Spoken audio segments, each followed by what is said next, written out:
Are you going to move forward with me? Yeah. Just join me here. Okay, so I'm going to start by leading the meditation.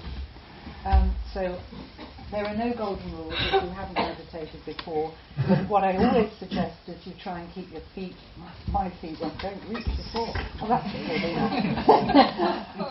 Keep your feet on the floor, that's to help you to stay grounded. And another thing I always suggest is try not to cross the limbs, because if you cross the fingers or cross the limbs, you're blocking the natural flow of the energy that we're taking in at all times. So particularly in meditation, we're in a lovely space here, very safe environment. Feel free to open up to this beautiful energy that we're all going to share. And as I've already said, Simon will ground you at the end, so no floating away. Okay, if you choose to close your eyes, that would be lovely. If, however, you don't like to close your eyes, I might just suggest you use a soft focus. Perhaps look at the floor or look at your own lap, because otherwise, if you look at me, it's a distraction and you can't focus in on your inner self, which is really what we're aiming for your benefit. Okay, just starting the meditation with taking 3 large breaths in your own time, breathing in, inhaling so that you feel the air coming all the way down through your lungs into your stomach and so forth, and breathing out in your own time. And I'd ask you to do that 3 times, and as you breathe out, feel the relaxation coming over you. Feel your shoulders dropping down. Feel the tension in your face easing away. Feel yourself softening and relaxing into the breath. And as soon as you've finished your 3 large breaths, I would ask that you just revert to your normal breathing pattern. You don't have to do anything different. You don't have to count your breaths, but I do ask that you watch your breath. So you're watching your breath from inside. You're feeling the rhythm as the breath comes in and goes out, in and out. And it's as if you're tuning in to your own breathing pattern and your own self, reaching deeper and deeper inside yourself. Because that's the whole idea of relaxation and meditation, is that you take yourself to a different space, and that space is within you. It's not outside you, it's within.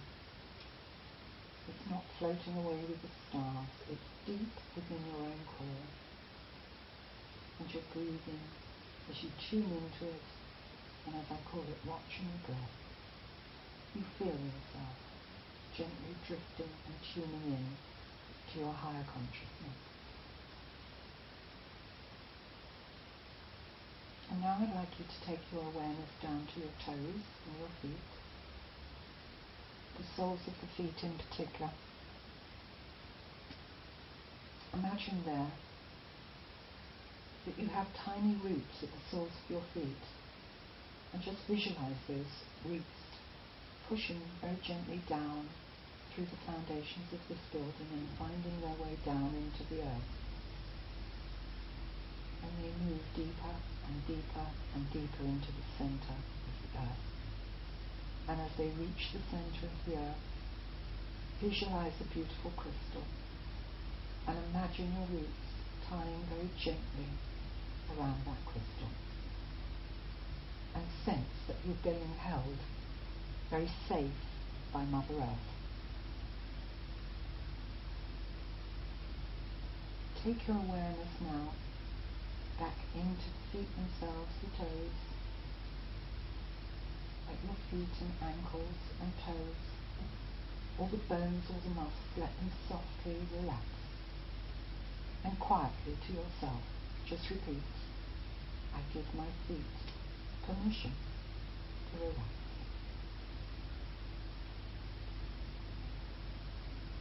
And now you take your awareness into your legs, up through the calves, the shins, past the knees into the thighs. And you feel the back of your thighs gently pressing into the seat, gently making contact. Allow yourself to sag a little deeper into the seat and relax. And again, to yourself, just say, I give my legs permission relax.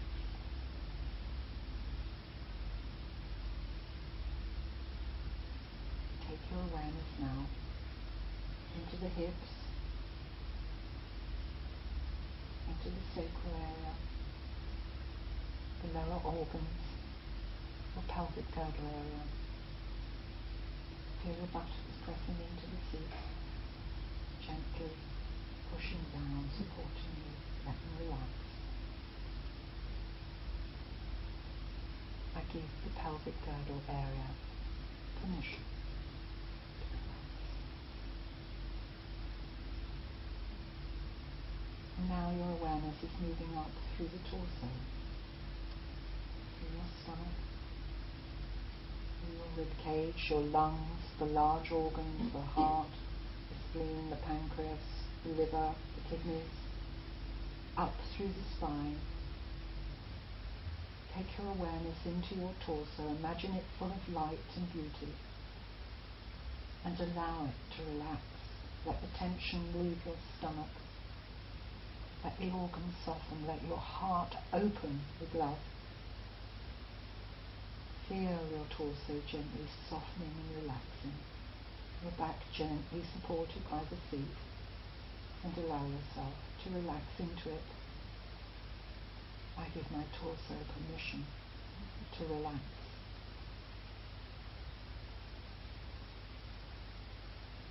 We take the awareness now into the shoulders and down through the arms, biceps, triceps, elbows, forearms, into the hands, into the fingers. And feel this area beautifully relaxing. Let those shoulders release. Don't raise them up in tension, let them go. You carry so much tension in this area. And we wonder why it aches, because we're not allowing it to release and relax. Imagine that the tension is flowing out through the shoulders, down the arms, out of the fingers, and leaving you soft and relaxed. I give my shoulders, arms, hands and fingers permission to relax.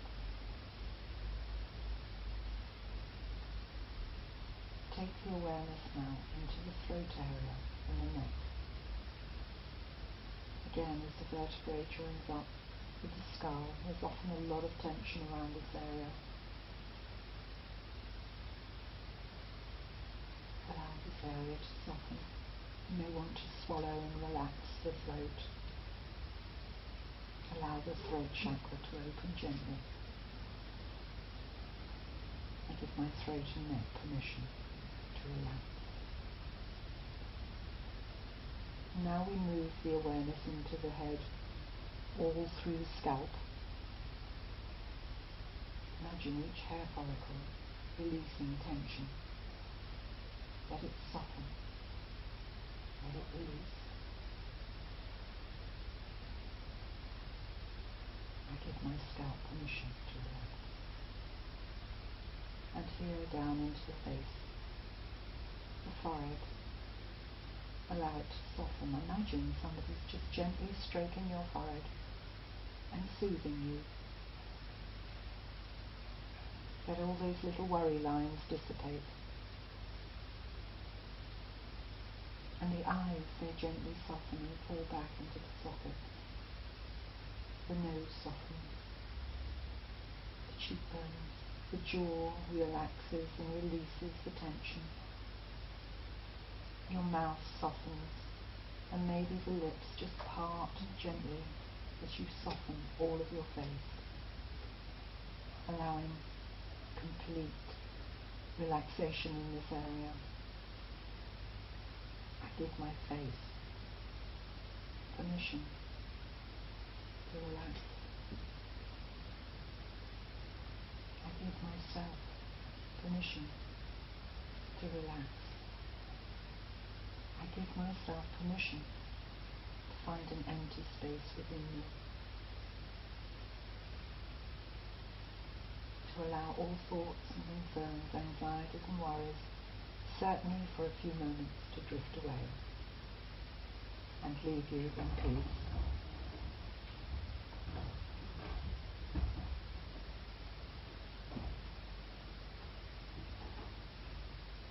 And now, as your body has completely relaxed, and your face and head, and your thoughts feeling more at ease, I want you to just gently take your awareness throughout your whole body, starting at the top, your head, moving down through the body, just gently scanning it, looking for any tension that may be left there. There may be pain. If there is any tension, pain, just acknowledge it and release it. Just let it drift. Don't get hung up on it, just let the body feel the softness. And as the scan completes and you move down to your feet once more, you feel the contact of your feet pressing into the floor. Your roots are still pushed down into the earth and you are supported. And now you may just want to start wiggling your toes to remember that they're still there. You may want to wiggle your fingers. You may gently want to just move the body. But stay in that quiet, beautiful state. If I hand you over to Simon. If we allow ourselves to breathe a few gentle breaths.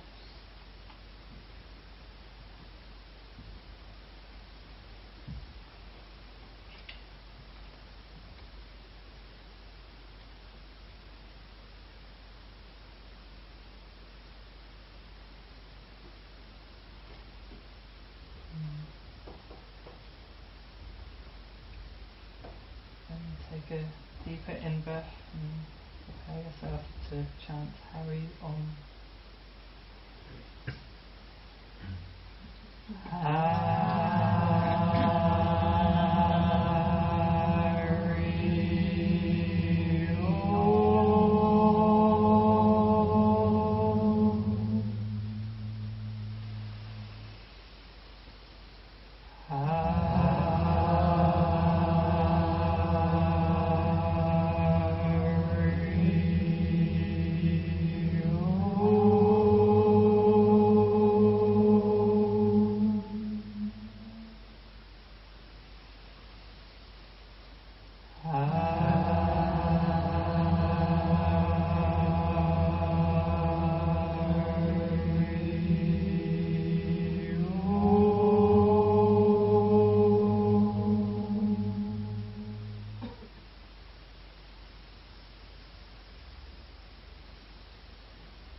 Stay with the vibrations that you can feel at the moment.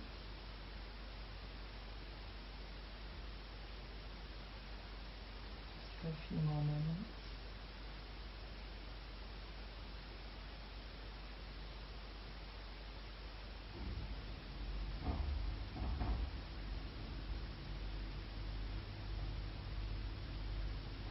And begin to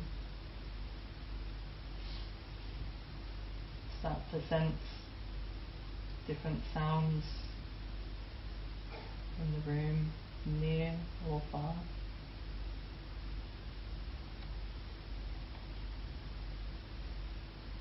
Any bodily sensations as well.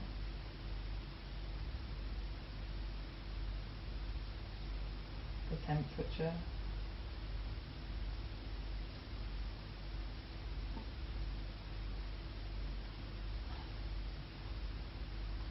Allow your breath to be natural.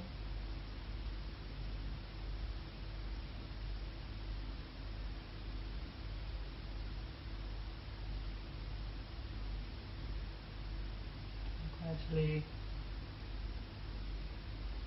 bring yourself back into the room, this lovely space in the Wight Library.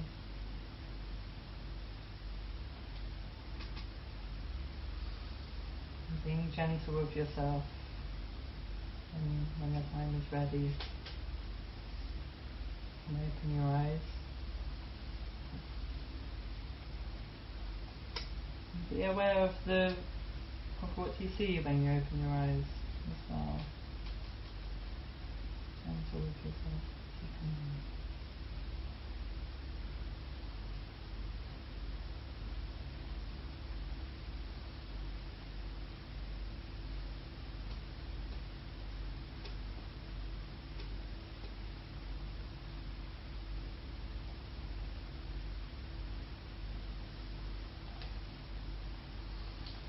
Okay, everyone. Before we come back, everybody feel okay? Smoking? Just before we start, I just want to check that everybody can see Simon moving out of the way. But if you can't, please feel free to shuffle around and find yourself a space. There's another chair over here if anybody wants to move forward. But make sure that you can see. Yeah? Okay. Whenever you're ready, Simon, over to you. Thank you for coming here tonight. I'd like to, first of all, introduce what I've got on the table here. This is Lord Ganesh. He's the aspects that's seen as being the remover of obstacles. He's also the communicator, and he's got an elephant head. There's a long story behind it. Probably best that you look up the long story. I don't want to go into the pantheon or anything like that. I made a garland for Lord Ganesh today. I live 2 days a week at the Woodlands Retreat in Fishbourne, and I walked around looking for anything to make a garland out of. When I was in Switzerland last year, I was having to make at least one garland a day, but quite a large garland out of flowers and leaves. And by mid-November, I was up in the Alps at 1,800 meters, and by mid-November there was no foliage to use outside. People would sometimes bring offerings of flowers, but I was rationing what I had. I was rationing my supplies.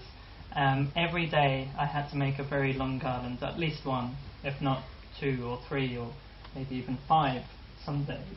And I had to find how to do that with the materials I had. There were pine trees, so there was a little bit of green from the pine trees.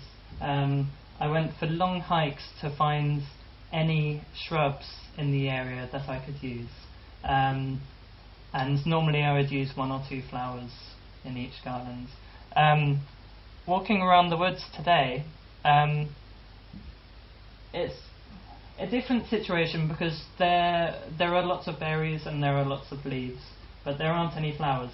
So Lord Ganesh has 1 flower on his garland, and my mum brought along some flowers from the garden, and it seems to have worked well. So the reason why I brought Lord Ganesh with me is because he's on my shrine at home, and it just feels quite comforting for me to have this statue with me. Basically, it's kind of a gentle reminder of what I've been through, what my journey has been based around, and so on and so forth. So I've also got lots of photos on the table, which I will be handing around. Each photo has a different story to it. It's mainly from the last few years of my life, as pilgrimage has gradually become my life in some kind of sense. I spent 14 months living in a multi-faith ashram based in West Wales and in the Swiss Alps.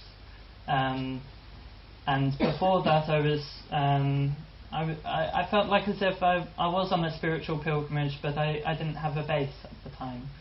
And since I left the community, I've still felt like I've been on a spiritual pilgrimage, and it's all unravelled in wonderful ways, and here I am now. I've been living on the Isle of Wight for 11 months, and it's quite a great place to be, actually. I am fasting at the moment, so you might notice colour changes in my face every so often. It's not to worry about unless I start kind of wobbling around, and then I'll just make sure I have enough water. I'm juice fasting, so it's not too bad. So we start with Lord Ganesh. Lord Ganesh is the start of pretty much everything in Hinduism. And that's because he's the remover of obstacles.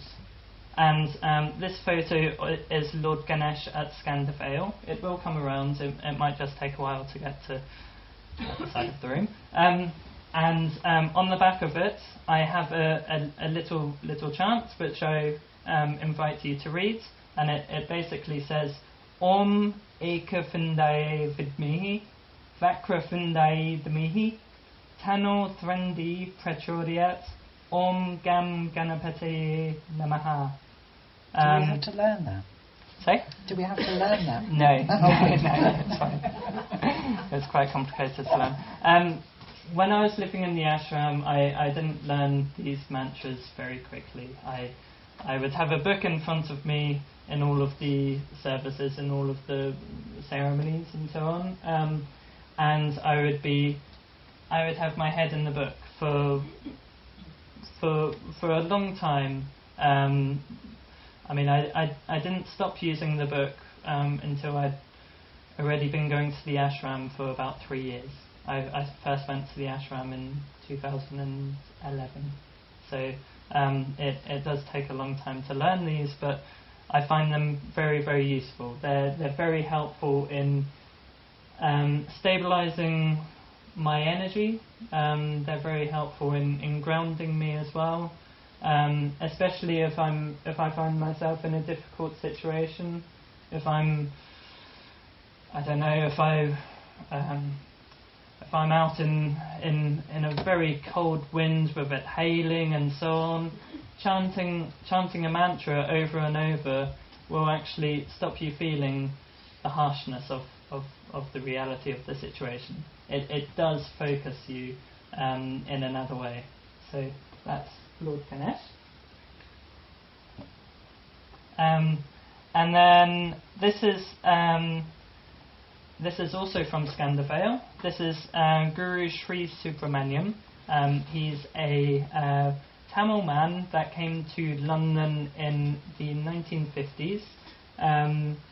He came as a musician. He was a singer in the West End. He performed in many different musicals. And then in the early 70s, he was asked to leave his flat that he had in Earls Court. He did run a small temple in his flat. And when he was asked to leave, it was because they were refurbishing the block. He felt very strongly that it was time to set up a community. And one thing led to another, and he saw an advertisement in Farmers Weekly I think it was in early 1973, about a plot of land, a derelict farm in West Wales that was going for sale for £30,000. And he didn't have any money. So he had a meeting with the owners of the flat that he'd been living in for a few years, and he simply requested that they donate him £20,000 to cover the deposit. And it was such an outrageous kind of request, but he got given it. And this is how Scandavale works. Scandavale is quite outrageous.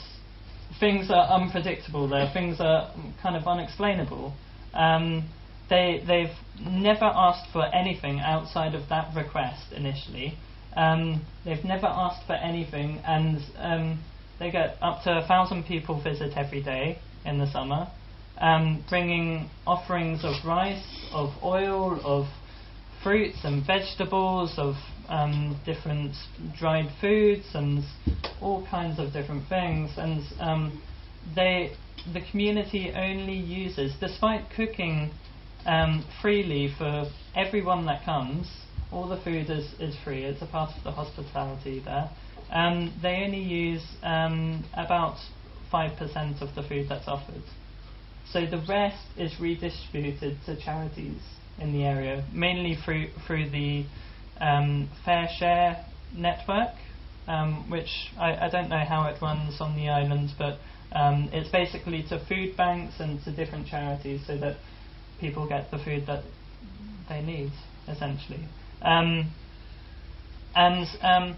This is Valley, the small elephant there. She was very, very young at the time. It's from 1981 or 82. Valley was offered to Scandervale by the President of Sri Lanka in the early 1980s. Guru Sri Subramaniam was from a notable family in Sri Lanka. He was very well respected, and the President wanted to give him an offering. And he wanted to give him an elephant because he thought it was important to have a temple elephant. So Valley came along, and she's lived at Scandervale for 35 years. She now has the most luxurious accommodation at Scandervale. She's got this massive barn with a big plunge pool and sand pit area, and she's also got I don't know how much land they've got, over 100 acres anyway, mainly of woodlands, and she's got all of that to roam around in. And again, this has all been offered to Scandervale. It's either from money offered to Scandervale or people have offered the land to Scandervale. So that's Valley Kangaroo. And this is Christmas, the cow, or the bull. He sadly passed away just before Christmas last year. He was born on Christmas Day 1995. He lived until he would have been almost 21. Now, in modern civilization, the average dairy cow lives to, I think it's about 3 years old, and the average bull, I can't actually say about the average. I'm pretty sure the average dairy cow lives to about 3 years old. And they don't live a very long life because they have a monetary value attached to them. At Scandervale, there's always been a great consideration of the sacredness of life, of all life, and all of the animals at Scandervale are actually offered to the ashram. And Christmas was born out of a cow that had previously been offered to Scandervale, and they look after them until the day that they die peacefully. So I worked with the cows when I was at Scandervale. Every Sunday morning I would walk about 20 minutes over to the barn where they lived over the winter, and I would muck them out and feed them. And Christmas, he had some sores that I had to massage for him. I had to put some antiseptic cream on and give him massages every time I went. So I connected with him really strongly. Unfortunately, I was in Switzerland when he died, but I was really, I found it a massive blessing to spend the time with him. That's Christmas. And this is me with some of the water buffalo that I also worked with there. And they got offered, I don't know, some years ago, and they've reproduced over the years. I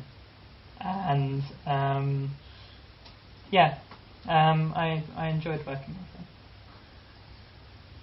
Now I'm going to talk a little bit about my background, because I didn't get into this just by chance. There were lots of things that led to me ending up at the ashram, but also ending up on pilgrimage to other places.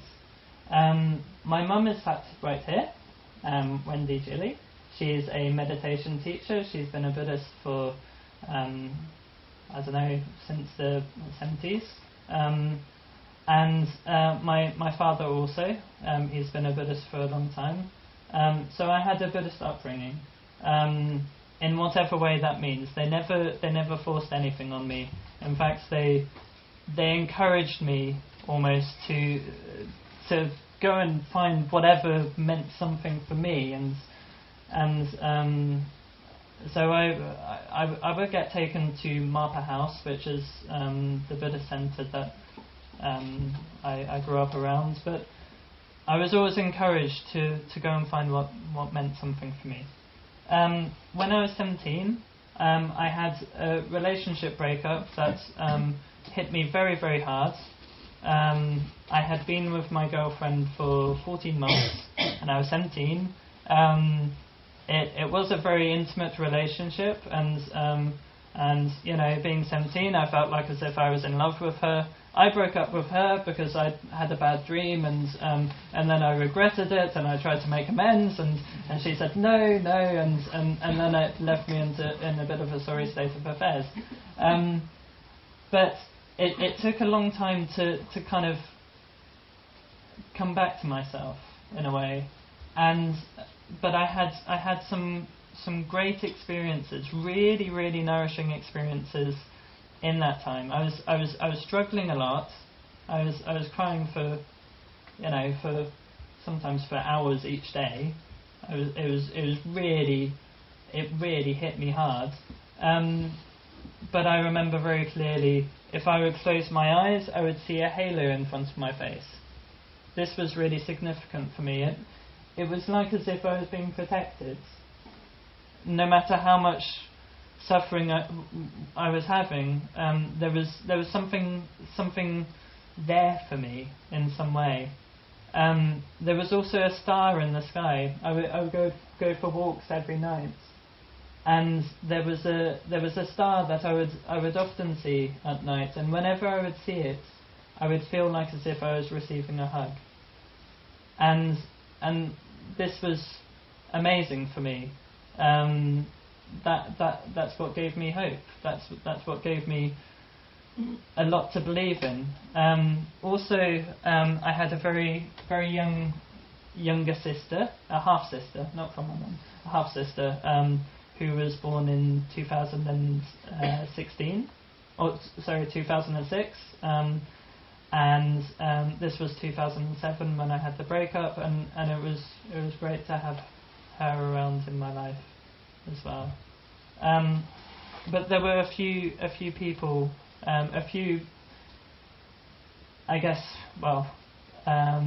different teachers that came into my life in one way or another. My mum gave me a meditation tape to listen to.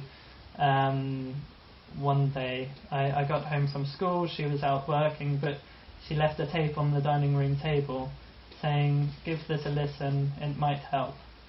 And I put it on. It was her teacher, Chu Bunag, who she spoke about when she had her talk. And I thought, well, what the hey? I'm struggling a lot, and I might as well try it to see how it goes. And I felt this amazing sense of peace. He was just guiding me into my breathing, and I only listened to it for about 5 minutes, because after 5 minutes there was a knock on the door and a friend had come round to see me. So, but it was amazing to have that experience. A bit later on, I was told to read this book called Dharma Punks. It's by a man called Noah Levine. He's an American meditation teacher, but he had quite a disjointed upbringing. His father was actually also a meditation teacher, a very well-known meditation teacher in America.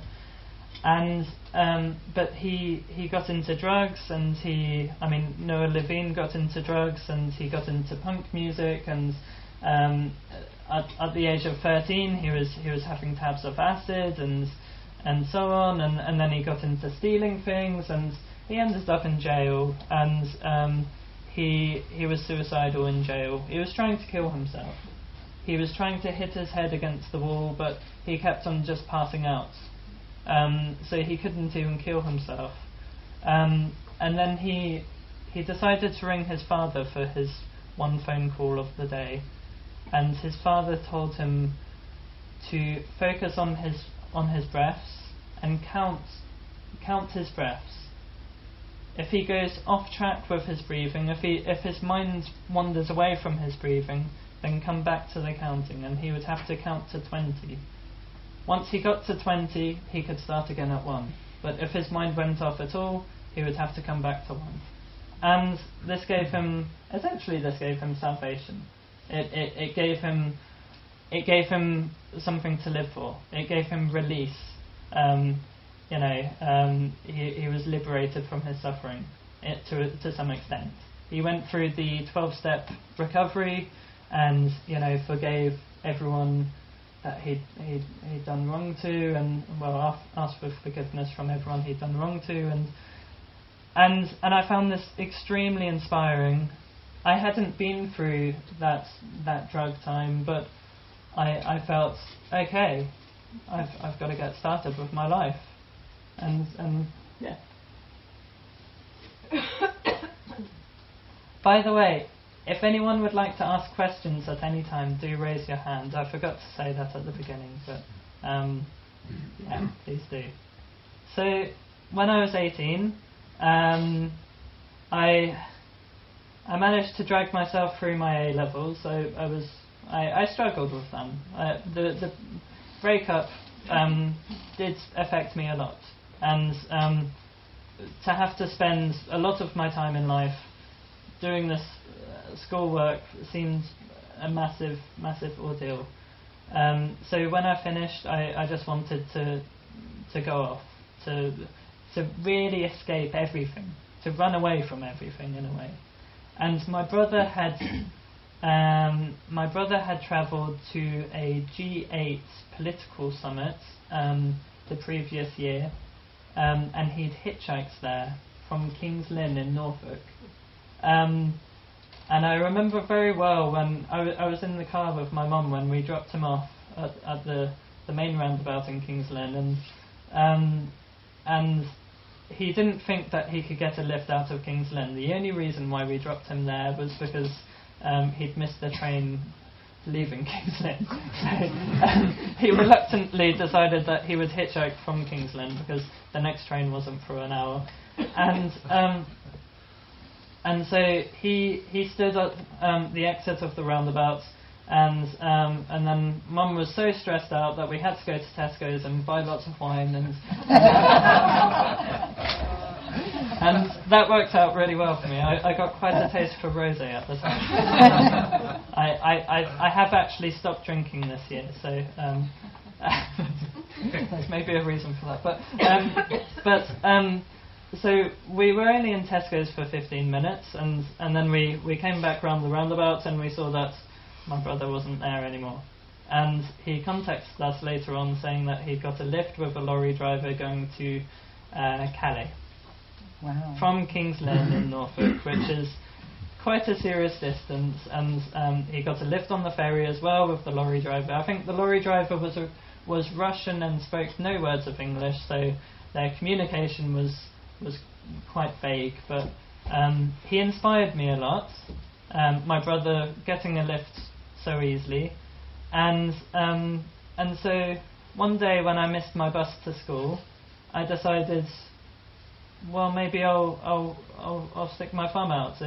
What's the worst that could happen? I mean, the next bus is an hour's time, so and I had my thumb out, and I was only stood there for about 10 minutes with my thumb out, and then this old man came up to me and said, "Excuse me, I think someone stops for you." And I looked around, and there was a car that had stopped, and so I went over and thought, "What are you doing stopping for a hitchhiker?" Because I didn't think that it would work. And then they were going to Hunstanton where I was at school, and so they took me to school, and then I kind of realised, okay, it's not as daunting as it seems, and so I did it more and more. And then this picture is me in Calais, just at the entrance to the motorway by the port. This was when I first travelled hitchhiking down to central France from King's Lynn. I've got a question. Yeah. Did Wendy have to buy more roses? You must have been beside yourself. He keeps hitchhiking to school and then heading off to Calais. I reckon she did, actually. She must have been totally stressed. I think it was good that my brother went travelling first. But so I went travelling, and it was a big kind of liberating experience for me to just go and have the total. I had my tent with me, and I had food and a stove, and I didn't know where I'd end up for the night, but it just felt so freeing, just going off like that, and I didn't know who I was going to meet as well, and everyone was very, very friendly, and yeah, that was a big experience for me. Now, a bit later on, I was at university in Bath, and when I was at university, at the end of my second year of university, I went to a community called Ecodharma. It's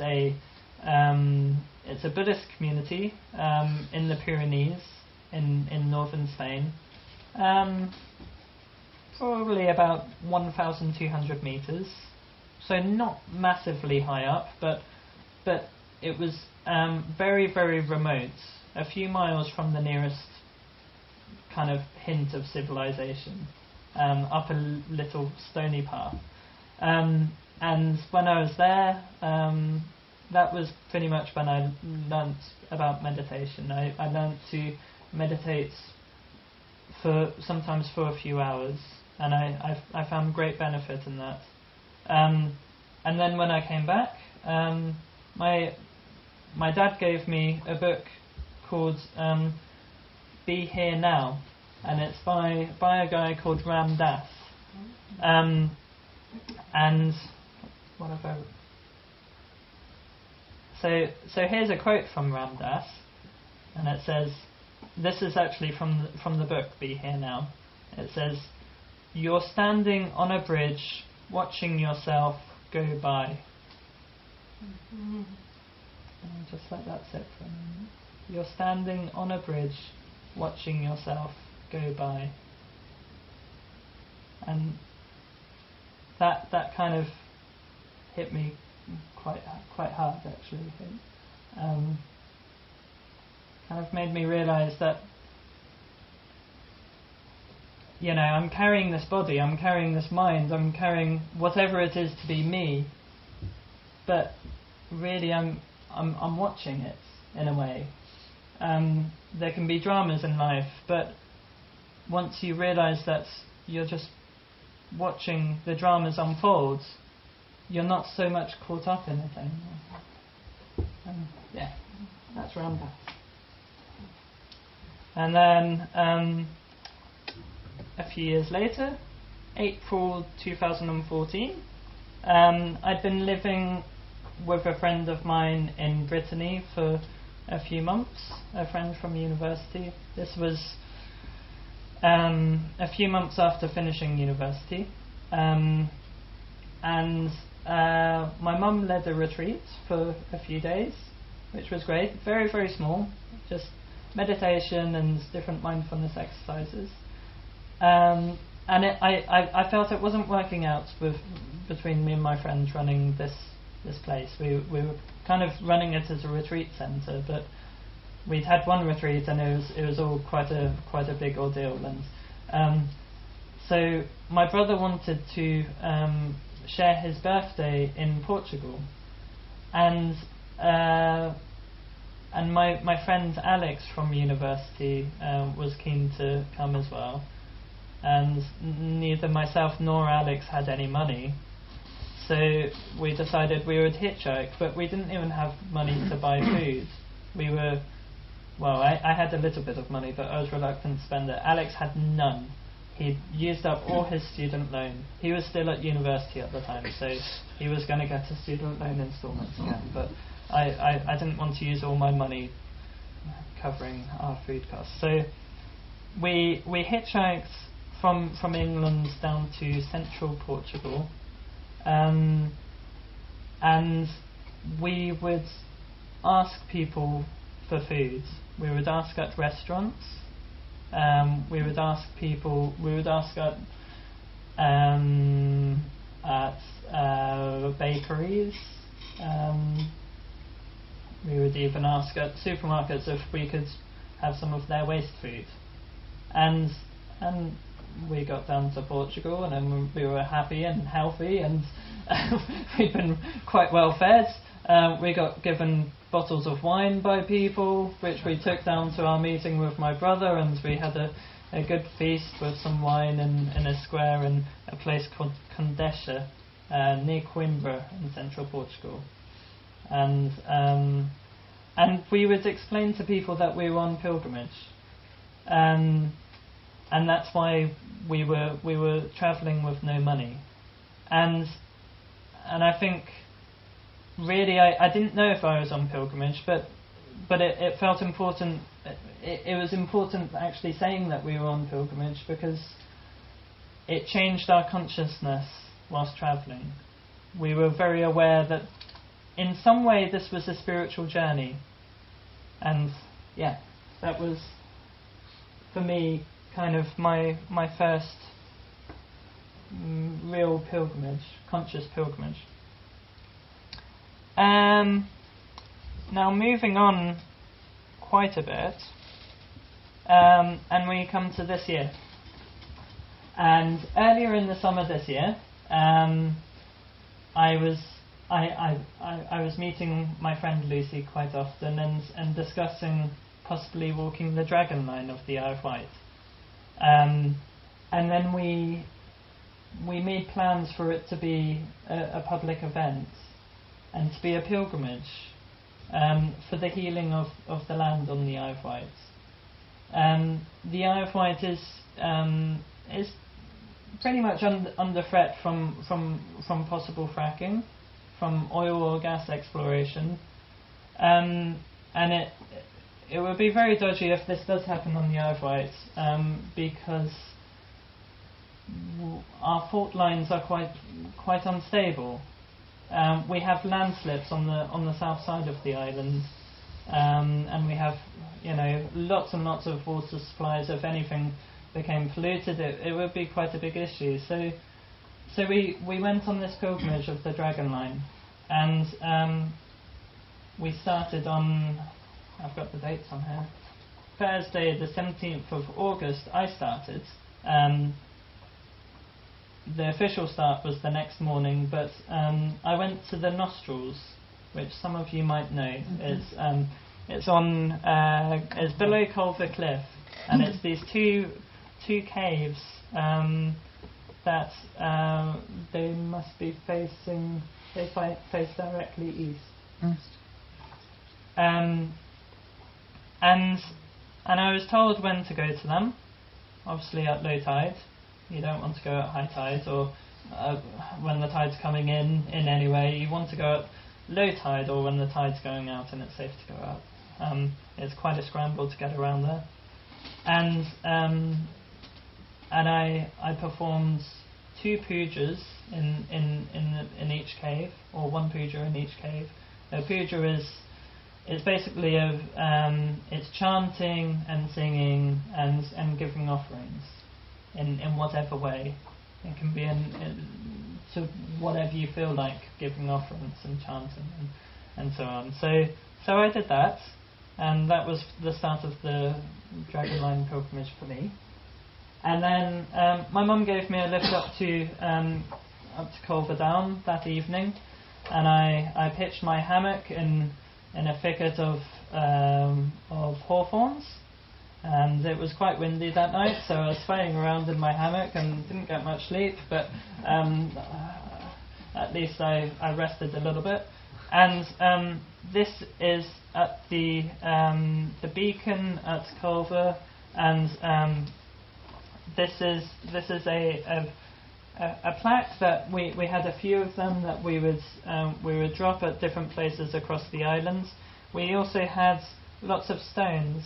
What were the stones called? Watai stones, sacred stones. They all had paintings on them, and a lot of people got involved in painting the Watai stones. And our job as the pilgrims on the Dragon Line walk, there were 4 or 5 of us walking it. 5 when one guy came back. He had to go off for a day and then he came back. Our job was to distribute them and to spray special tree essences across the island along the Dragon Line as a form of healing and respect to the land. And so this is from the initial first ceremony down there up at Culver. And we stopped. This was our halfway point. This is Chillerton Village Hall. I recommend it very highly for any event you might want to hold. It's £10 for half a day. It did us really, really well. It's a lovely little venue, and Chillerton and Gatcombe, that kind of area, are seen as kind of the heart of the islands in some kind of way. And I think the Heart Shack was at Gatcombe, I believe. Yeah. And we needed that at this time in the walk. We'd actually walked until very, very late the previous night, and we'd had some, to be honest, quite disturbing experiences, mainly on the down just north of Blackwater, which I don't say the name of the down anymore because we've got a new name for it.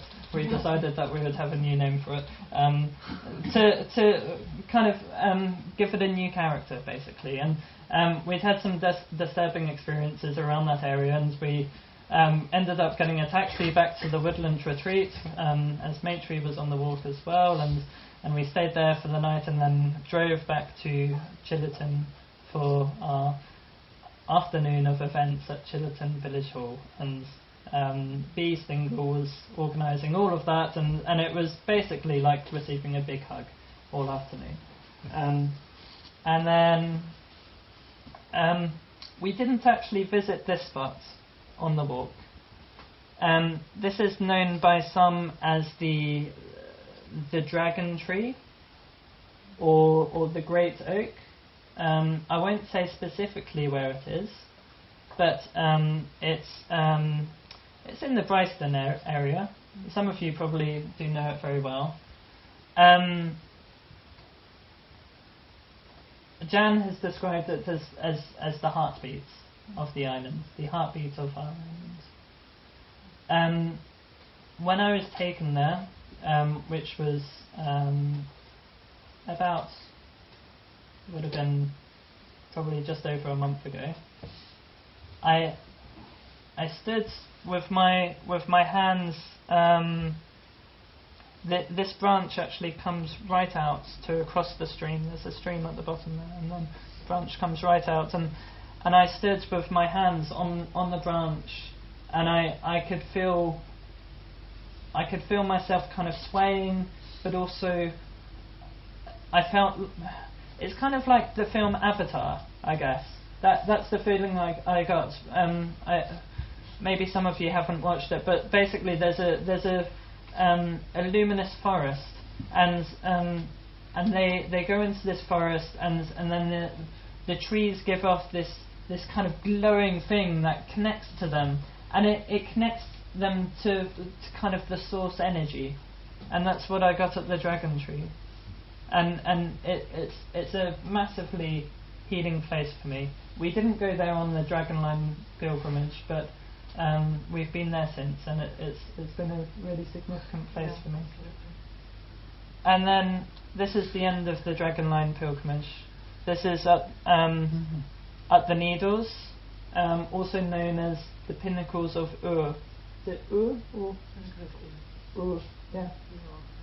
It's a sacred spot for the ancient Druids on the islands, or all ancient peoples. It was one of the kind of big spots in the area.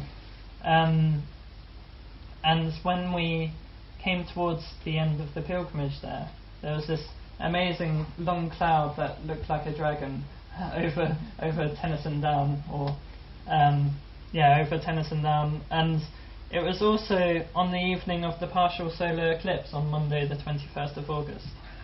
So it was quite auspicious timing for the end of the walk, really. And now I move a bit further on, but I also ask what the time is. It's clock up there, it's about 7 minutes past 8. You're okay. Okay, cool. I'm moving a bit further on, only shortly further on actually, because a month later I went on pilgrimage to Assisi in Tuscany, where St. Francis is from. The reason why I went on pilgrimage is I wanted to go on holiday after being... I will come to my time in Switzerland in a little while, but after being in Switzerland and all the work that I'd been involved in there last year, I felt I was long overdue a nice summer's holiday somewhere where I can just lay down in the sunshine and chill out for a while. And I thought that I would go down to Greece, and I was going to hitchhike because I didn't have any money, and then I saw how far Greece is on the map, and thought maybe I'll go to Italy instead. And then as soon as I decided to go to Italy, I thought I have to go to Assisi. I've always felt a connection with St. Francis. I don't know why. He's always resonated for me quite strongly, and so I decided to go to Assisi on pilgrimage. I booked a cheap day return ticket on the ferry from it was a hover travel offer to Cherbourg. It was the cheapest way to get to France, to get the cheap day return, and of course I didn't get the return. They did warn in their offer that they would charge me the full price of a single fare coming back or whatever, but they didn't. So I got a cheap day return to Cherbourg, and then after a while I hitched out of Cherbourg and gradually worked my way through France. And it was amazing doing this with a really focused sense of pilgrimage, that I was going with St. Francis in mind, whoever St. Francis is. I didn't really know who St. Francis was. I still don't really know, but I had this feeling of St. Francis in me, and it was amazing, sticking your thumb out. I didn't even have cardboard for a lot of the journey. I couldn't find cardboard anywhere. I would stop at service stations and they wouldn't have any cardboard. So I had one sign saying Sud, which means south, and it was getting more and more tatty. And I was in rain sometimes, and so the sign got a bit wet, and I didn't get any cardboard until I got to the south of France. So it was amazing. I just had this sign for Sud and hoped for the best, and I had a map, and normally every lift was for about 3 hours, which means going 150 to 200 miles with each person that picks me up. I did at one time in the north of France actually get offered a lift by 2 young guys who my intuition told me don't take the lift. It was very, very clear, don't take the lift. So I made an excuse that I needed to go further down the road or something, and I wished them well and said goodbye to them. Went back to where I was hitching from, and within a minute or so a lorry driver pulled over, and he was very, very friendly, very nice. And for me it's really important to follow your feeling with everything, really, because if I had taken that lift, I don't know what would have happened. It was just very, very clear to me that I shouldn't take the lift. On the 9th of September 2017, I arrived at Le Cayla services on the edge of the Cevennes in the south of France. And the great thing about this services was that it was off the motorway, so I could look around the village of Le Cayla. In this area, it's kind of a plateau, but quite high up. It's about 1,000 meters, but every so often there's a bump in the landscape, and I had a really strong feeling that these bumps at some point would have been seen as sacred hills, and then I started noticing, wait, there's a chapel on the top of almost every one of them, and so even now they're seen as sacred hills in one way or another. And at Lake Le Cayla it's no different. There's this great little chapel up there, and it's got amazing views of the whole area. I've got another photo of this. Sorry, Simon, where is that, in France or Italy? Are we It's in France. Okay. It's in the south of France, just west of the Cevennes, north of Montpellier. Okay. Mm-hmm. Yeah. I've been there. And it just felt really, really quite good to be there. It was I've brought a few photos of it because it felt like a important part of the pilgrimage going down to SEC, that I should stop in that particular place. That's Le Cayla from a distance. And at Le Cayla, when I started hitchhiking again after looking around the village and the shrine on top of the hill, it was starting to get dark, and it was getting quite cold as well, and I didn't want to get caught in the cold for the night. I wanted to get to the south of France where it would be much warmer, and I was feeling, well, I need to get a lift out of here, but there was one car going my way every 5 minutes or so, and there was no visibility where I stood.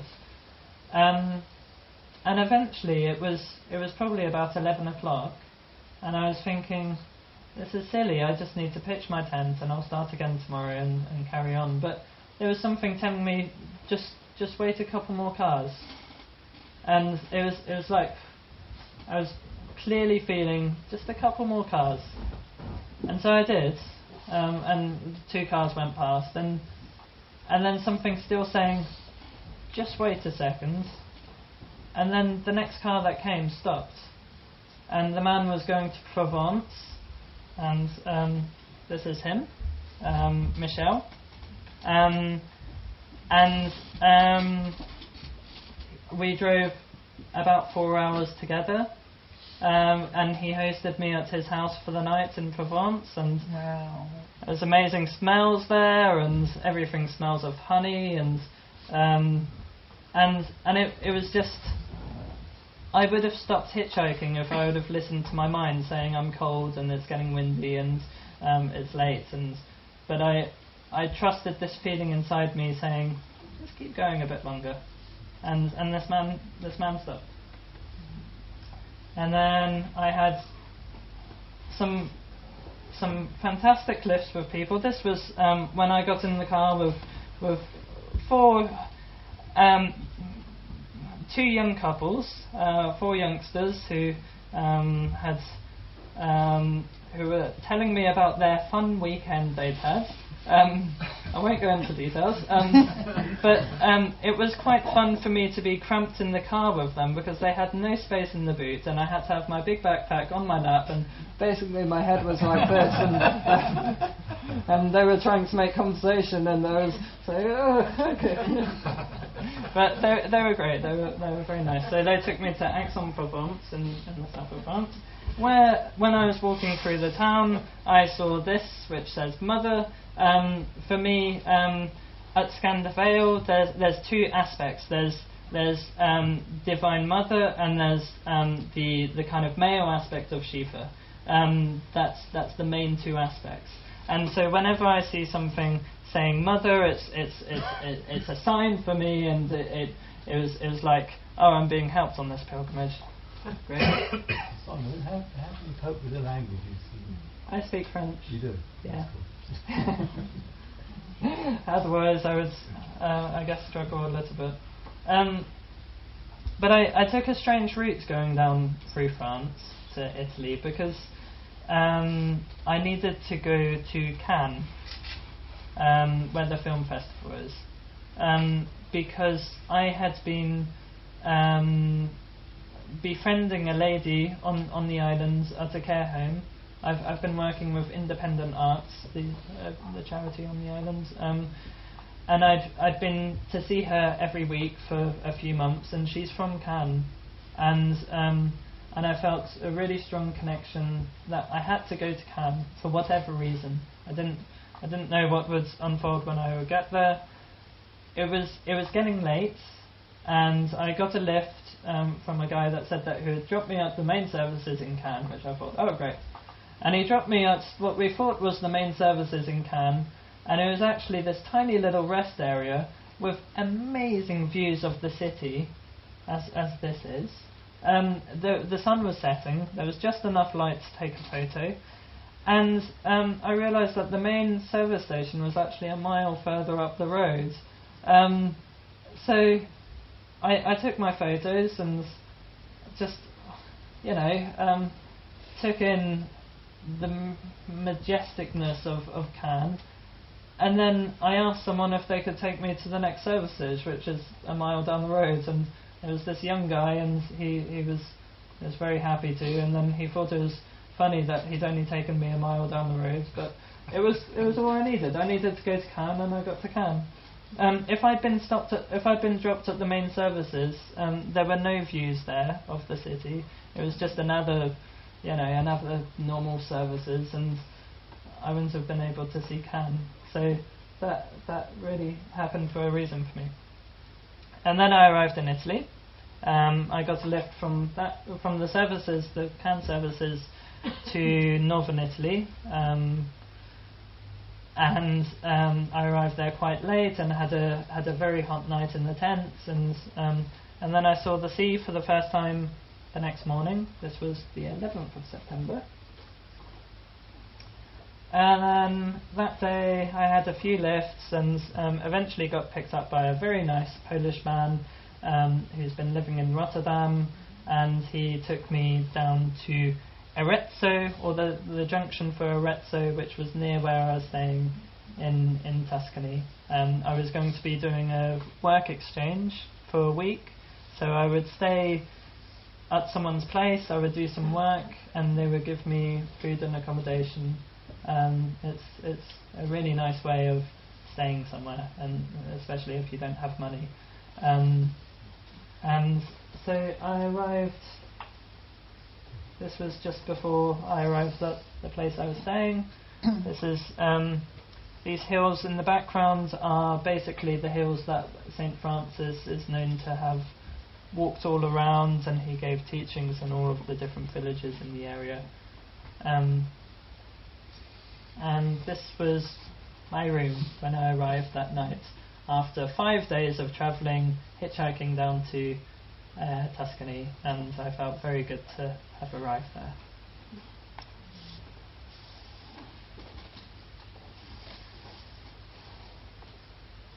I'm not getting lightheaded at all.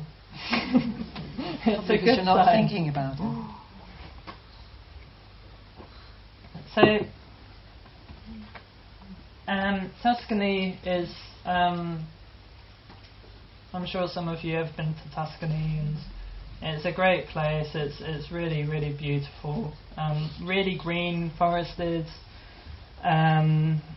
It's warm. It wasn't too hot when I was there. It was quite nice. There are a few different main pilgrimage spots around Tuscany in regards to St. Francis. One of them is called La Verna, which was actually about 3 or 4 miles from where I was staying, and then of course the city of Assisi, or the town of Assisi, and there's a few different places in and around the Assisi area. I was taken to La Verna one day, and this is a view from the. They've got a monastery up there. They've got different chapels and a kind of larger church. It's where St. Francis is said to. Well, he was given this retreat in the mountains in Tuscany, in kind of going towards northern Tuscany, by a wealthy landowner who saw great truth in his teachings at the time. That I can't remember what year St. Francis is even from. Many years ago, anyway, hundreds of years ago, probably 1200s or something. So this wealthy landowner gave him this land on top of a mountain, and said that he can do whatever he wants there. And he set up camp in some caves with some of his followers. And at one point he was doing a special feast of Saint Michael the Archangel. And he was doing this privately. He would get one of his disciples to bring him food and water every day, but he was going to be in prayer all day for some weeks or maybe even months. And at some point during this time of prayer, he found great ecstasy.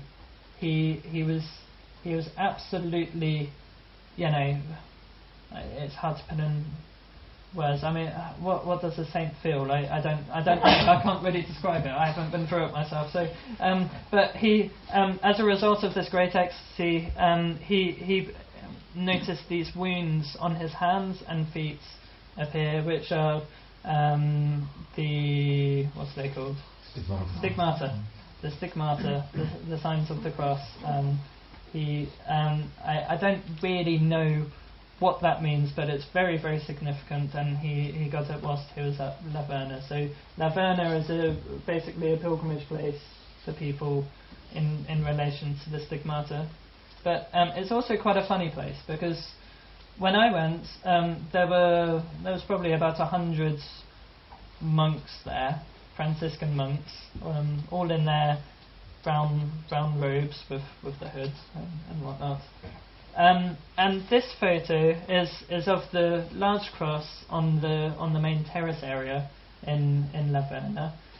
And most of these monks, which you'll see when the photo goes around, most of them had their cameras out, their iPhones and iPads, and they've taken vows of poverty, but they're all addicted to their phones and cameras, and I found that very funny. Whilst I was walking around silent on pilgrimage, being very meditative, and then there was these monks. They're Italian monks as well, so they're obviously very, very loud. They're probably smoking as well, were they? I didn't see them smoking actually, but they were very, very loud and taking photos and kind of quite glued to their technology, and I found that it was almost quite nice to see, because it shows they're monks, but they're still people, and probably their family members had given them an iPad, and they're just making good use of it whilst on pilgrimage.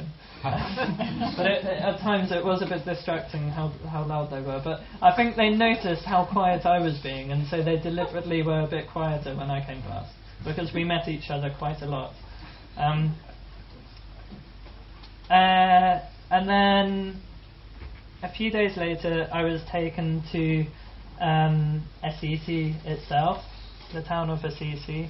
I don't have any photos from inside the town.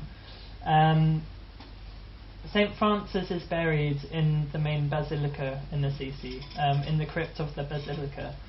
And in the basilica there's an awesome energy. It's a place of it's almost like things are vibrating, and everyone that goes in there is just they're kind of shocked into silence. They don't make any noise when they're in there. There's probably thousands of people going around the crypt every day. It's major pilgrimage points, but they're all utterly silent around the burial place of St. Francis, and that was amazing for me. This picture is taken from the Eremo delle Carceri, which is the Hermitage. It's where St. Francis and his disciples, they had a hermitage up in the mountains behind Assisi, and they would go there for prayer and stuff. And then that was quite a nice place. And then there's the little chapel that St. Francis built with his disciples, which is a few miles outside of Assisi, and it's a little chapel that got a massive cathedral built over the top of it. So it's a bit surreal going into this massive cathedral, and then there's this tiny little chapel in the middle of it. But the feeling inside this chapel is like nothing else. It was a remarkable place for me.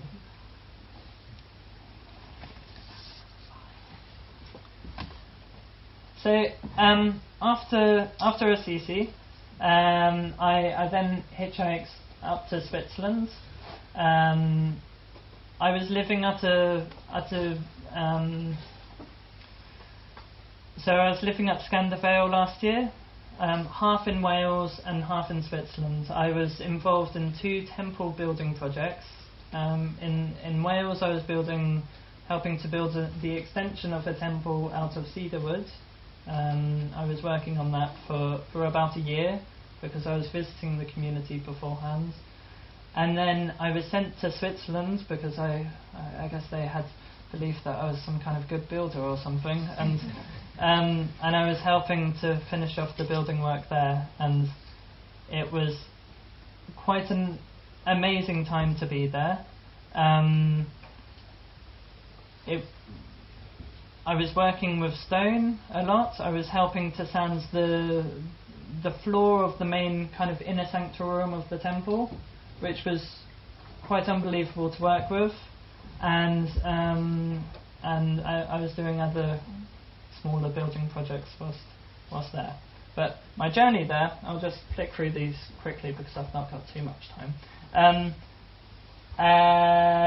There's a little story about this that I saw quite a lot of wild boar on this journey, and I'd never seen a wild boar before. And this was just at the service station to wild boar. And then a lift with a lorry driver, and there was an amazing sunset whilst I was with him, as we were going up north through Italy. And then being pitched just south of Innsbruck in Austria, I had a very cold night's sleep, and I actually found the next day that I had a tick on the back of my head. And I suspect that I got it from these woodlands. I had it removed when I got to Switzerland. And then a very funny story, when I was leaving Innsbruck, I found it very hard to get out of Innsbruck. And eventually I got a lift from someone that was going west out of Innsbruck. And within a few minutes we pulled over with a flat tyre. He got it replaced with his spare tyre. And then within a few minutes we pulled over with another flat tyre, with his other front tyre. so then we got rescued to the nearest town, where they replaced his tyres with winter tyres, and I was trying to get a lift out for 3 hours but unsuccessful, and he stopped and picked me up and laughed a lot about picking me up.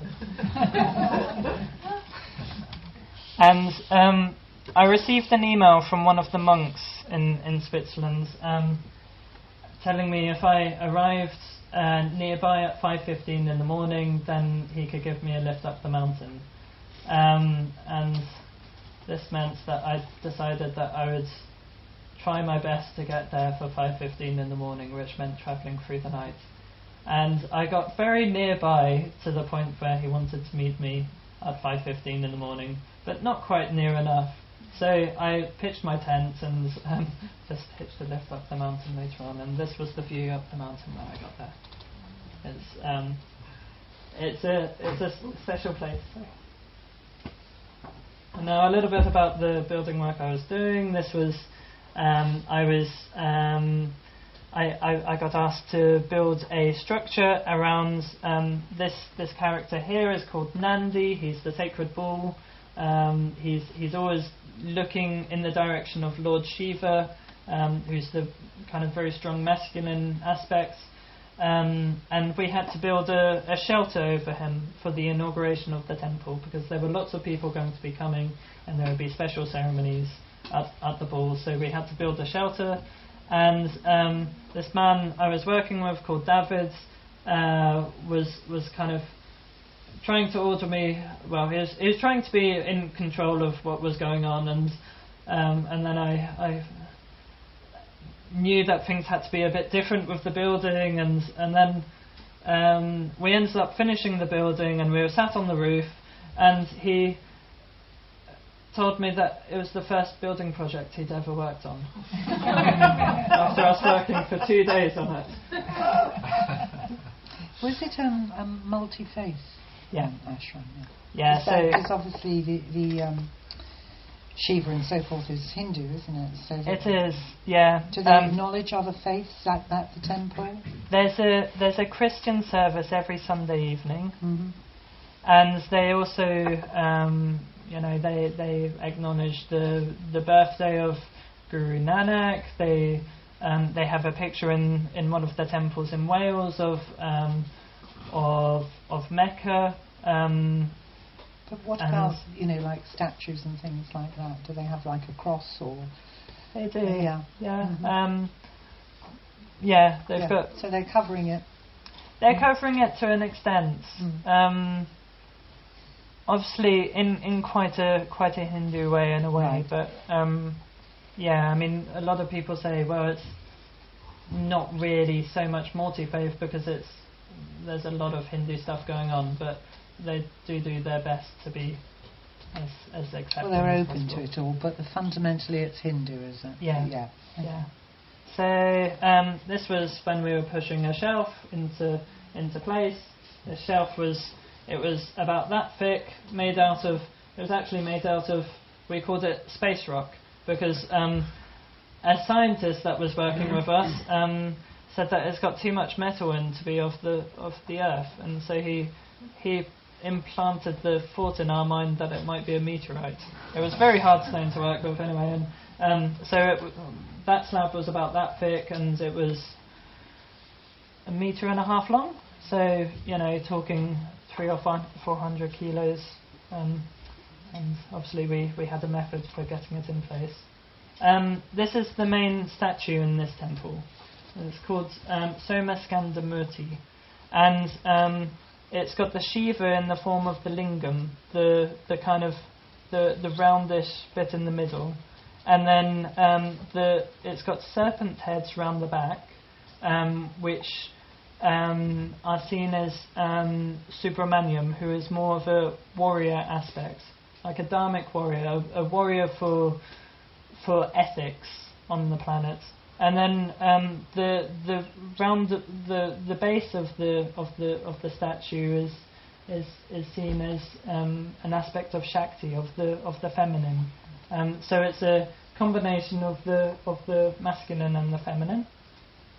And then this was during one of the fire ceremonies, with all of the swamis from Skandavale involved. And this is a stump of a tree that's nearby, and we had one very influential swami who told us that it was Lord Ganesh, and we looked at it and said, oh,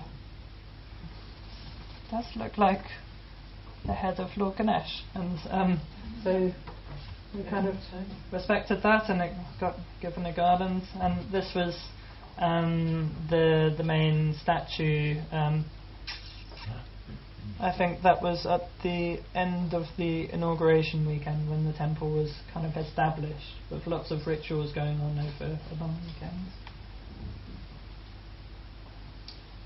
And then I was there for 6 months, so I experienced some amazing scenery, and this was sea mist, what they call, where the clouds kind of covers the valley, and it looks like you're in the middle of the ocean, basically.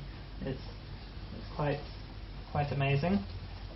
And our mascot was a lovely Bernese mountain dog called Shakti, and this was whilst on a long hike up on the ridge of the mountain that we were on the side of, which was quite an epic walk. I won't go into detail much, but she had a good time, if an exhausting time. And then when I was leaving with one of the monks, we drove back to Wales by Range Rover. We drove to Switzerland by Range Rover. I don't have a driving licence, so he was doing all the driving. I was the co-driver, and I'm a very good co-driver, I might add. But we'd been given a few weeks before, or about a week before, we'd been given the Light of Bethlehem. This is where every year they bring a light from one of the shrines in the centre of Bethlehem. They pass it on from candle to candle, and then they take it to other countries all across the world. And someone coming to the temple had got the light from somewhere in Switzerland, and they encouraged us to take the light back to Wales. And I don't know how many people have transported candles in a car. But anyway, it was surviving well, and we got to our friend's place a few miles away for breakfast, and she said, "Oh, I've got a lantern that you can put that in." And so we put the candle in the lantern and noticed there was a bit unstable, so she said, "Oh, I've got some pebbles you can put around it to stabilise it." So I was putting pebbles in, and then of course one pebble dropped in the candle and that extinguished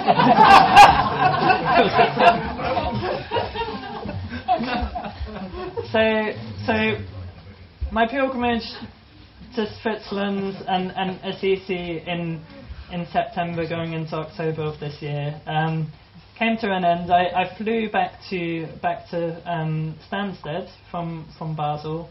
I've got family that live in Suffolk, quite nearby, so it was easy for me to go and stay with them. And then I hitched over to Bath. I've got friends in Bath, and then from Bath I hitched down to the ferry. But en route to the ferry, it was dark actually when I was leaving the Bath area, and I got a lift with an amazing man called Danny, who I've stayed in contact with. And when he was dropping me off at Winchester Services, where I spent the night, he told me, we were sat down having a coffee, and he told me that he was going to Granada a few days later. And what's amazing about this is my brother lives in Granada. So I told him, "You've got to meet up with my brother." And he did. And my brother took him out to a few bars and took him around the area. How much time am I over? Well, you've gone over about 10 minutes. We want to do our meditation as well. So. Okay, yeah. So I'll quickly carry on. This is 2 4-leaf clovers that I gathered in the same field in Adgeston this year. This is when I was hitchhiking home from work in Ryde. I worked at a factory for a few months, and I just won a chess match at a chess club, and then I found all these daffodils that had been mauled by a dog, and so I gathered them up and got a lift, and I offered the flowers to my driver, which was very nice to do. This is when I was exploring springs on the island, and I felt I need to know the water sources on the island, and I was looking into the drinkability of different springs, and this is one of the springs in Old Blackgang Village, and then some amazing sunsets. And the reason why I'm showing these is because this is where I came to after being at Scandal Vale for 14 months. And there's a reason why I'm here, as I'm sure there's a reason why everybody in this room is here. And we don't come to this place for no reason.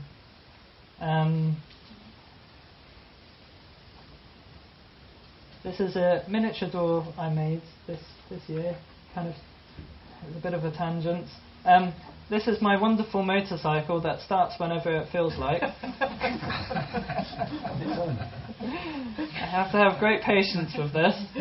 Not on its own, it's a kickstart, but it has a mind of its own. I haven't called out recovery yet for it, but I've come very, very close to doing so.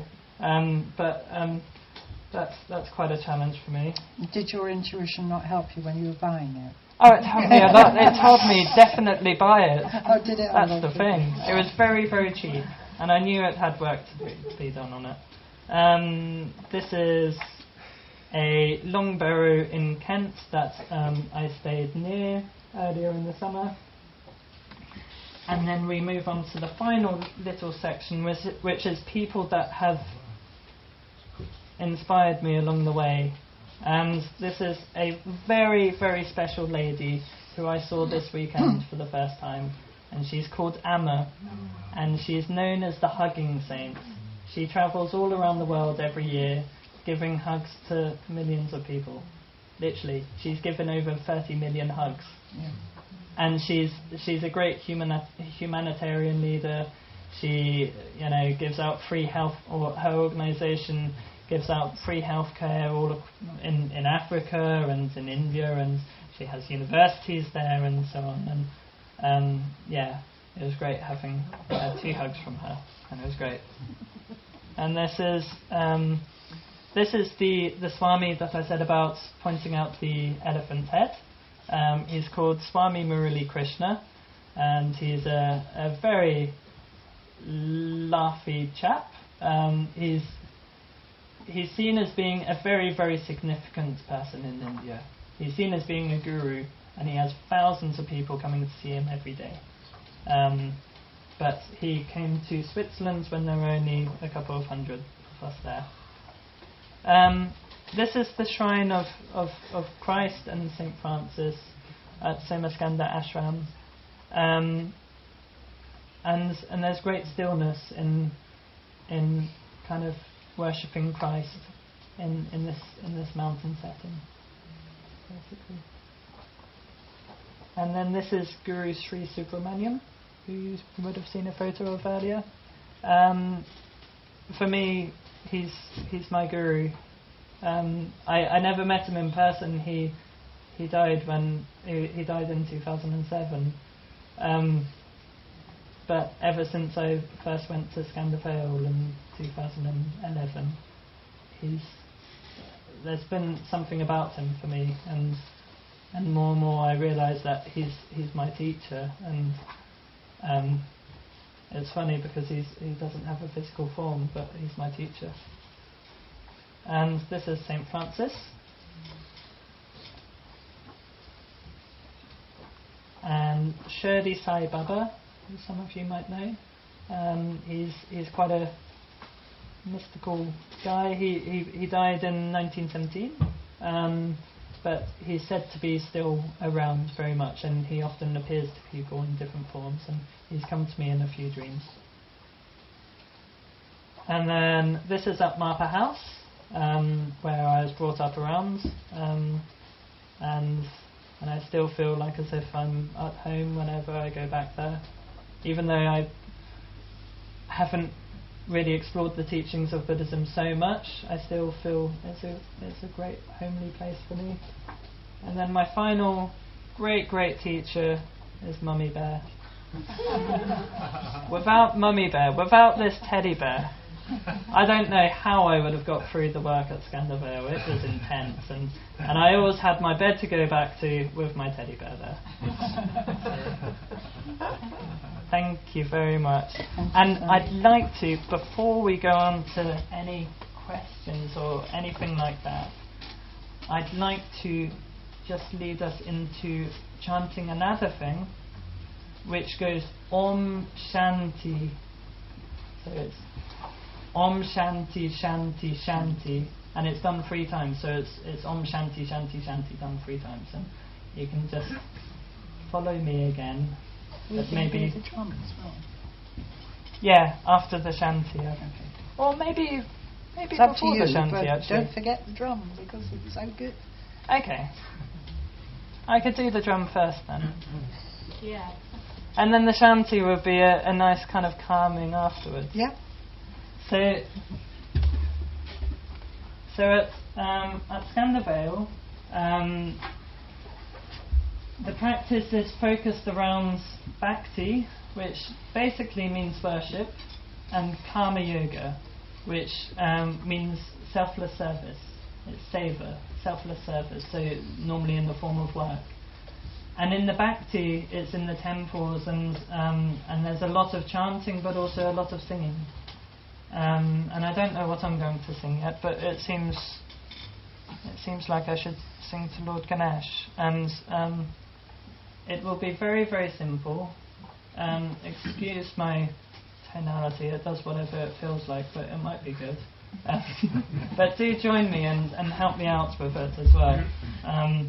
And normally it's call and response, but so I would sing a line and then you all respond with that line, and hopefully we harmonise and whatnot. But it's not important. It's just a way of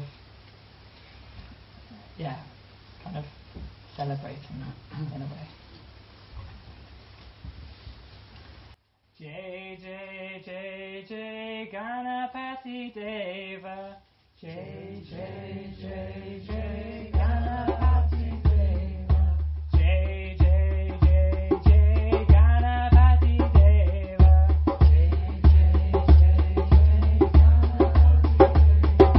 Jai Jai Jai Jai Ganapati Deva. Jai Jai Jai Jai Ganapati Deva. Jai Jai Jai Jai Ganapati Deva. Jai Jai Jai Jai Ganapati Deva.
3 times Om Shanti.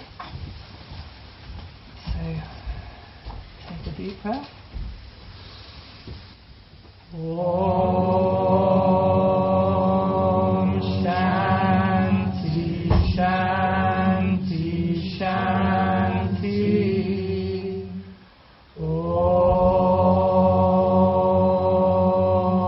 Shanti Shanti Shanti. Om Shanti Shanti Shanti.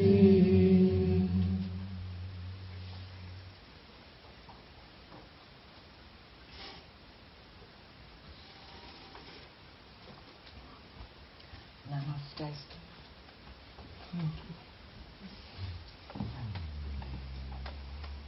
That was lovely, Simon. I wish I could play the drum like that. My drums, but he plays it beautifully.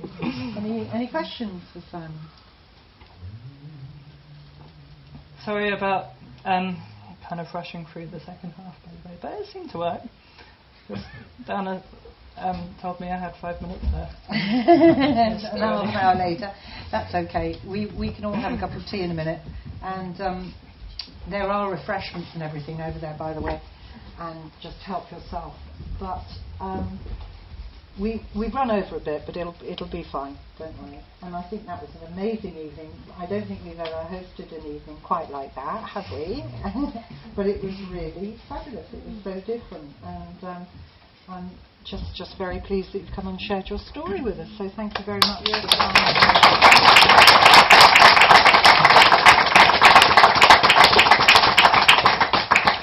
And thank you to you all for being such a captive audience. I mean, literally, when I was looking around, I saw no yawning and no kind of fidgeting, or it was really, really easy. Yeah. There's so many people here tonight.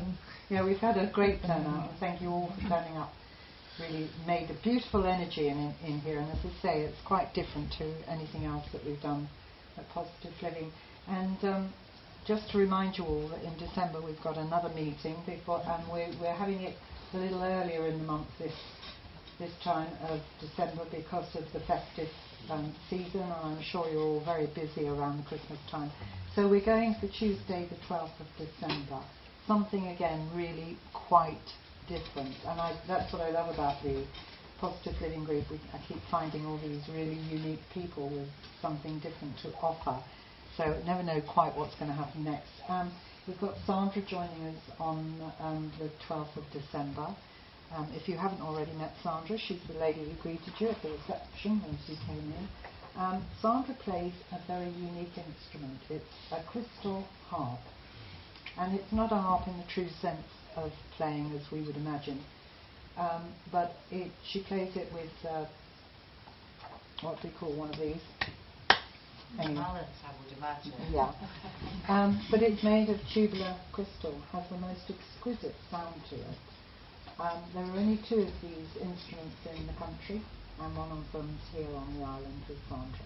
So it's all a very unique experience. Sandra's going to tell you the story of how it all came about, and then we're going to do meditation, and then we're going to have what we would call loosely a sound bath, which means we just sit quietly while she plays the harp, and we enjoy the resonance and vibration of the harp.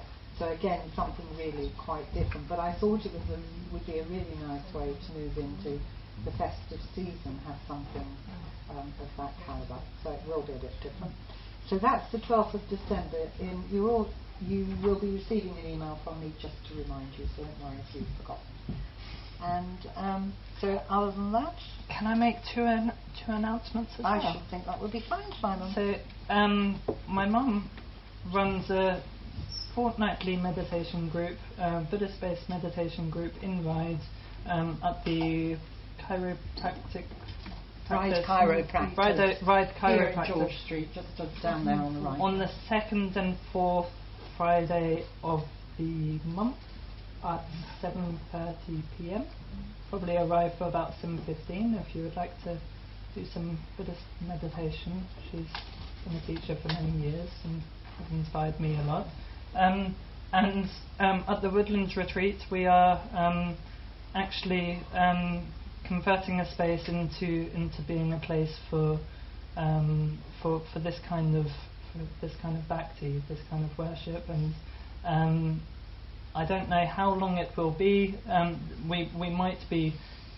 We will probably be having kind of public openings if you would like to join for something more extensive in the future. But look at the Woodlands Retreat website. Whereabouts? It's in Fishbourne. Obviously in the woods. In the woods in Very Fishbourne. much so, yeah. Just off the main road. It's essentially it's a yoga retreat, but yeah.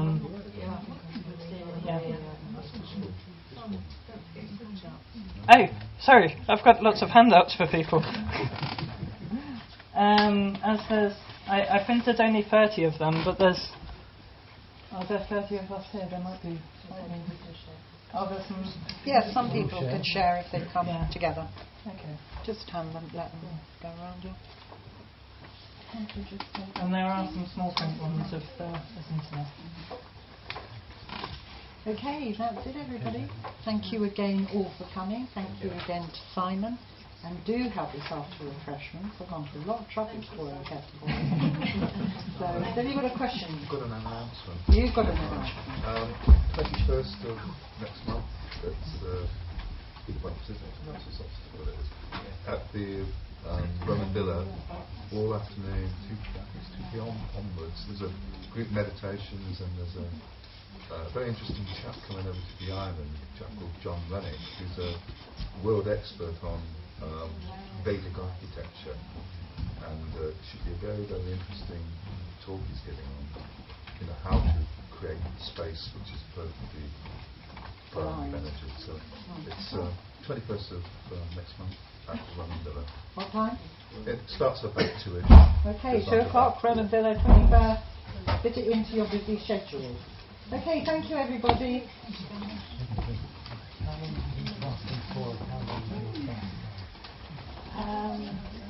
Friday morning, and I don't know how long for. Just a few spots, so nothing serious. Because I felt I got a bit plugged in my chest with this pilgrimage to the Amazon board. So it's unique timing for me, really. And also it was around new moon, which is supposed to be a good time to fasting.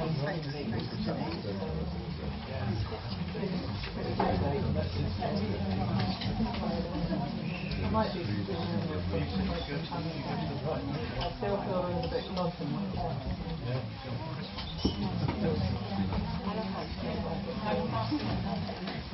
I've water fast before. This is my first food fast.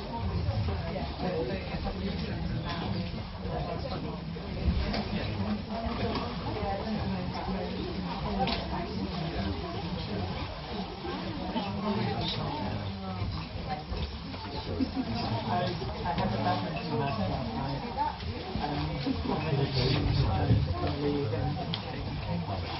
and I was so nimble before, I felt so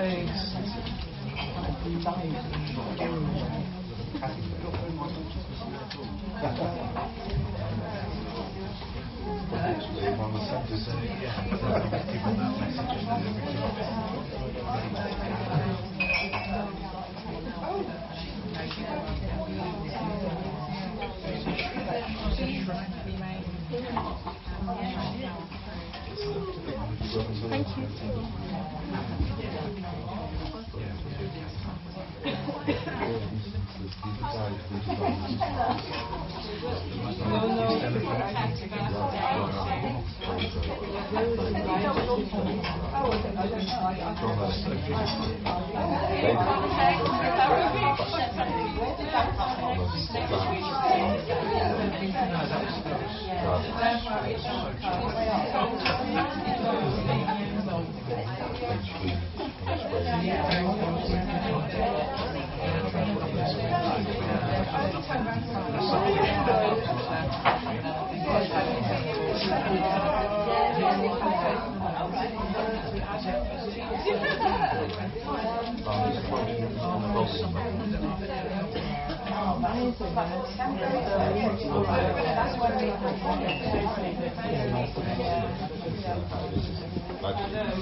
Thank you very much. How long did it take you to learn that? How to play it? Years. So really, yeah. Well, I was learning in the ashram. Oh, I'm sure. And I would play in pujas, and you know, I would have the drum taken away from me because I was no good. Yeah. And then I just kind of learned how to play and learned how to play with people as well. Yeah. It's a bit different when I'm leading as to when I'm accompanying. Yeah. Like if someone else is leading a song. Yeah.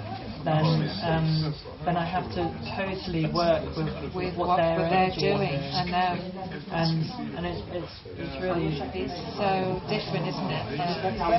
So do you go to any group on the island? Or you just do it purely by yourself? Yeah. I think that's probably the best. retreat. Oh really? Oh, Maybe it's just wonderful. got a harmonium. So Oh wow. it should be Oh, that would be brilliant. Yes. in the new year. Yeah. I don't know. It was brilliant. Well done. Brilliant.